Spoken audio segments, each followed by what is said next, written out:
a Jersey native, a FWAA member, and a loyal Mets fan, now covering the University of Virginia for the Daily Progress. We say hello to our pal Greg Madia here on ESPN Radio 94.1. Long time no chat. Greg, Happy New Year. How you been?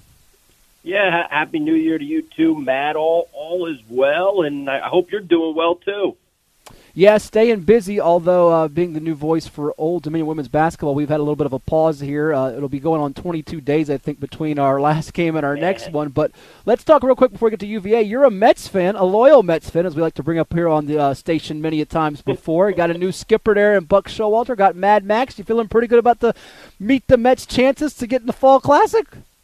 I'm happy. You know, it's about as good of an off season so far as you can take. Now let's just hope they play, that the owners and the players can agree on something and they play soon. So yeah, I'm feeling good. I mean, how could you not with the Scherzer addition, with the Starling Marte addition, and then you bring in Buck Showalter, some actual experience on the bench. It's great.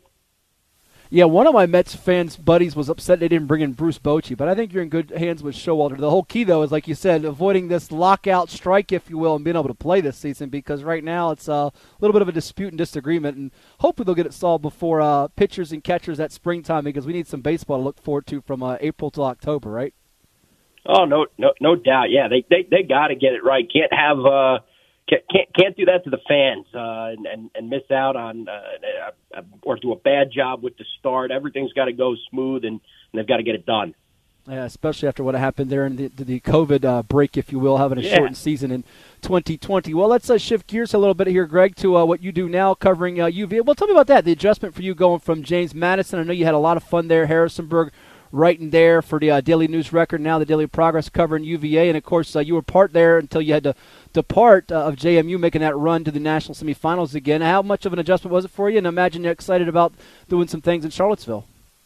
Yeah, it was quite the transition. I was leaving just as the Sun Belt news, that was kind of the last thing I covered at JMU. The Sun Belt news happened, and then it was all of a sudden right on the UVA beat, so it was a quick transition, but one I was excited about. I love my time in Harrisonburg and on the JMU beat. It was a great program to cover, first-class people, great players, great coaches, and you know, the way they run their program is top-notch there. But the opportunity to cover Virginia is exciting and something I wanted and was excited about, so made the switch, and so far it's been interesting, right? They've had a coaching change on a football side, and the basketball team is trying to kind of get back on track after a slow start, and the last two games for them have been very, very good, and maybe a sign that things are turning around for that hoops program all of a sudden.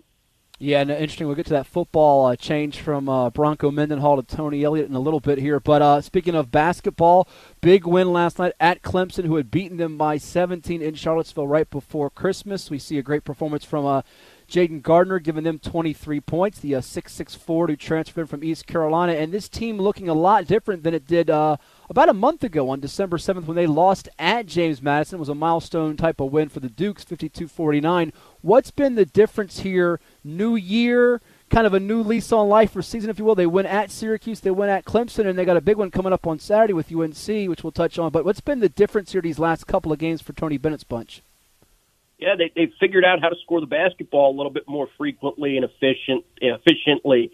If you look at what they did last night, 34 points in the paint against Clemson last night. They only had 12 points in the paint against Clemson in that loss a couple of weeks ago in Charlottesville. And that to me is really interesting. They got a lot of easy looks for Jaden Gardner, and I think because he's starting to get some attention, I noticed it a little bit last night. You'll see the defender help on him. You'll see some trap on him and double team. It's opening up some other things for other guys to get layups and drives at the lane. And I think that's been really beneficial for them. Tony Bennett's also kind of tightened his rotation up a little bit. I think before the Syracuse game, they had used at least 9 players in their 12 previous games. But the last two nights, they've kind of stuck with a smaller rotation of 8, giving the starters more minutes. Kie Clark, Jaden Gardner, Reese Beekman, Armand Franklin, and Caden Shedrick. And then using really three guys off the bench only, Kane Murray, Francisco Cafaro, Cody Statman. And you look at what that's done, and I think it's kind of just given them maybe a little bit more cohesion, the guys who were playing. And I think it's worked out well for them. They've gotten good minutes from the guys off the bench, the few guys they've used off the bench. And I think that's helped them as well. So they've figured out how to score it a little better, and that makes a big difference because with what UVA is doing on defense, they've been really good on defense all year. They're top 10, as you'd expect, in the country for scoring defense. You start scoring a little bit more, and all of a sudden you can start winning some games. Well, it's funny because I feel like last night's game, you got a chance to watch it more than I did, 37-36 Clemson at the break. It's kind of a microcosm of their season and their last couple of seasons since winning the 2019 National Championship in overtime over Texas Tech, as they get off to a little bit of a slow start, but they pick things up right when it matters most as you get closer to tournament time, or in this case, the second half last night, outscoring Clemson 39-28. You don't get that feel that there's ever any panic button pressed by Tony Bennett. He's got that cool, calm, collective edge to him. No, and I think you're starting to see it in K.A. Clark on a nightly basis. He had the big shot against Syracuse in the Carrier Dome Saturday night, and that was a bomb. I mean, that was a beyond NBA 3 type range. And I was in the building, and the whole crowd just got quiet after that. He answered big shot. I think it was Buddy Boeheim. Who hit the shot for Syracuse on the previous possession. Clark answered it. It was a huge shot that kept Virginia separated from Syracuse. And then you look what he did last night. They were up 5, and he hits another big 3.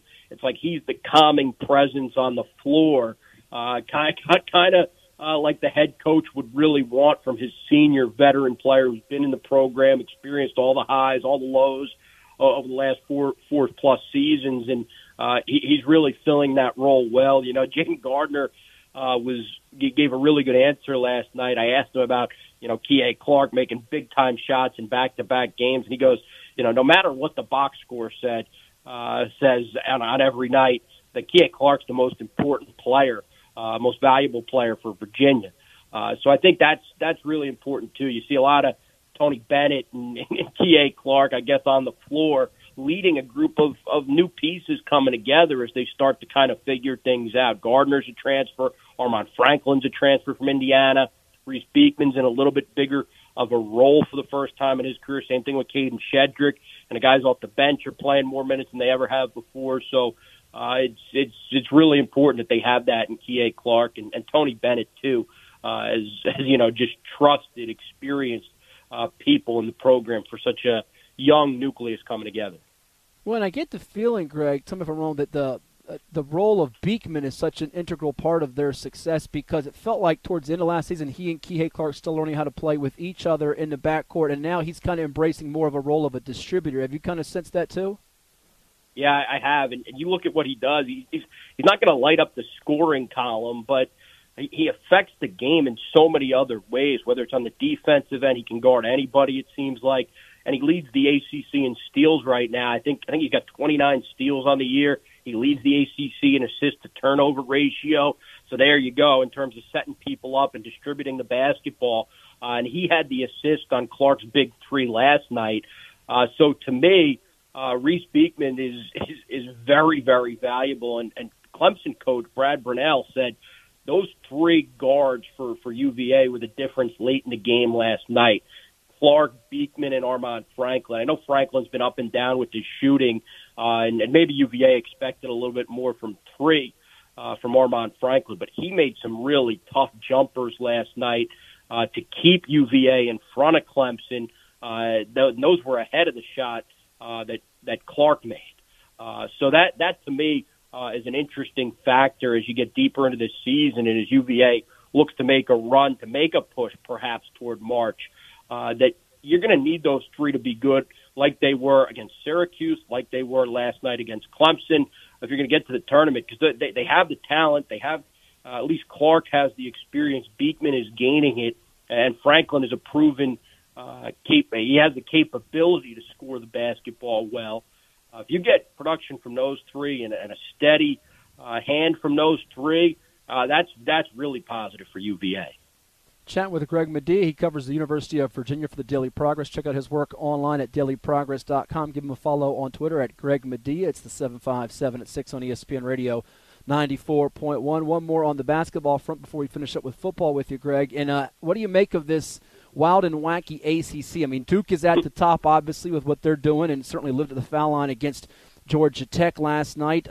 Virginia wins its game at Clemson. NC State gets a tough road win at Virginia Tech. And tonight you got a couple of interesting games as the Tar Heels go to Notre Dame, trying to move to 3-0 on the road in the ACC before the Heels play host to UVA on Saturday. And you got Syracuse, Miami, a couple of veteran KG coaches, if you will, as Larinagas Canes try to get to 3-0 in the conference. How do you kind of break things down after what feels like it's Duke and North Carolina? No shock at the top, but they both could be beaten here in the next couple of weeks.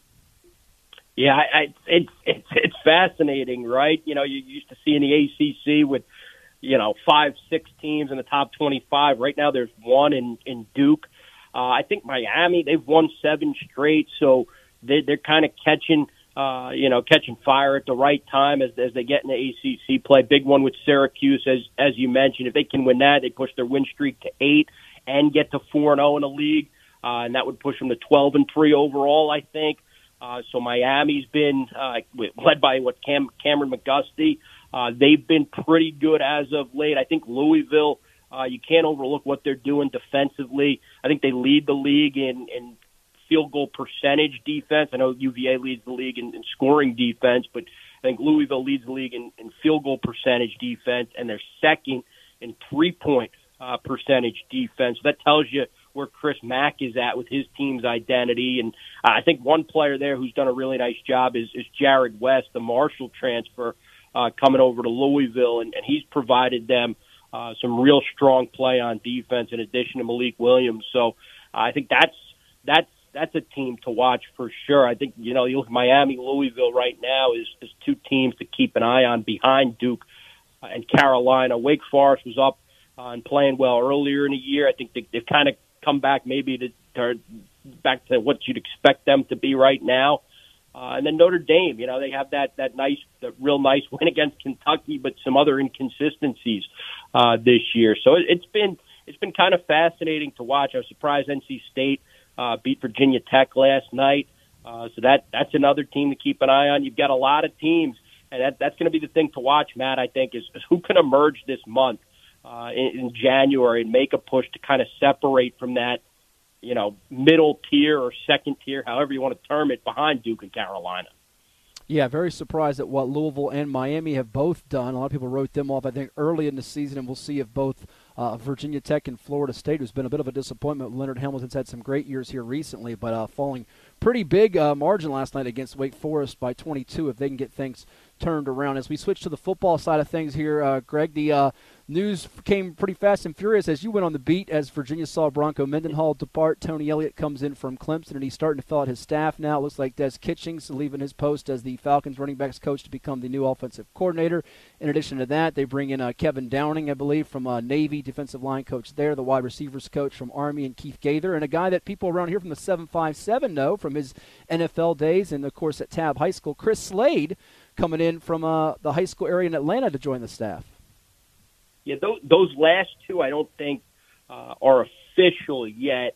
Okay. Kitchings was announced yesterday, and Downings was announced just maybe an hour and a half ago, 2 hours ago. So that's kind of where they're at. In addition to keeping, that is important to note that Tony Elliott is retaining 3 of Bronco Mendenhall's former assistants in Clint Sintum.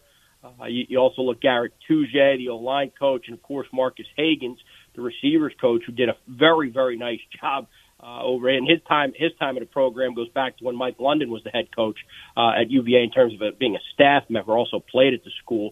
But you look at that, and you kind of think he's hiring a couple of defensive coaches in Sintum and Downing, right? And he hasn't hired a defensive coordinator yet. So that to me is really, really interesting that he's hired a couple of defensive assistants, but not a DC yet. And I know there were some rumors about Brad Lambert possibly being in the mix for the UVA DC job, but it seems like he's going to take the Wake Forest defensive coordinator job. So I think there's some work still to do in terms of the staff. But the early indication, I think, is that Tony Elliott's putting together a staff that he's got familiarity with. You look at Kitchings, and those two go back to their time and ties to Furman. Right, Tony Elliott was a young coach at Furman before going back to his alma mater to join Dabo Swinney's staff at Clemson.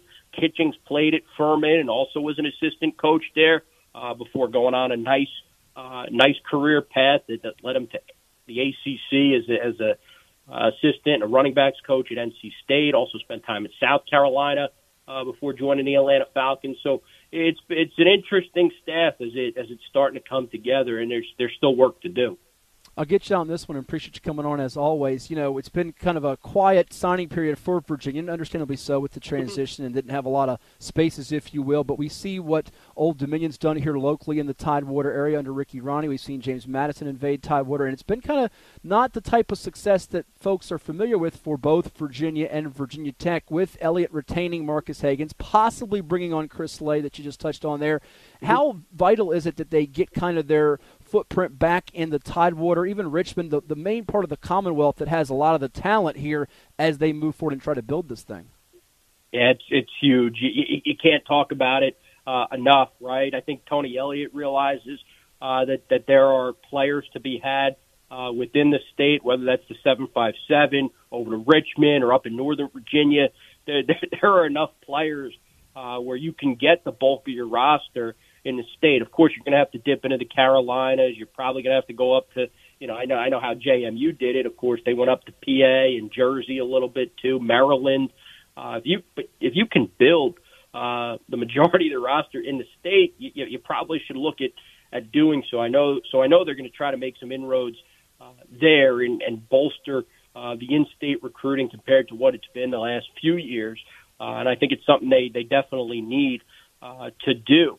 And I think they've got some work to do in terms of that 2022 class that you mentioned. They've got, it seems like every time I open up Twitter, they've got on an offer out to an offensive lineman as they're trying to replace some of the guys that departed for the transfer portal in Olu, the center, who decided to go to Michigan, and then the left tackle, Bobby Haskins, who decided to transfer to USC. Ryan Swoboda is in the portal as well. And so there's still a lot of work to do there for Tony Elliott, too. And I think that as far as recruiting in the state, Matt, you know better than anybody, that just is going to take time and effort and a commitment to getting to know the high school coaches and prioritizing them and making them feel like they have, a shot to send kids in state to UVA.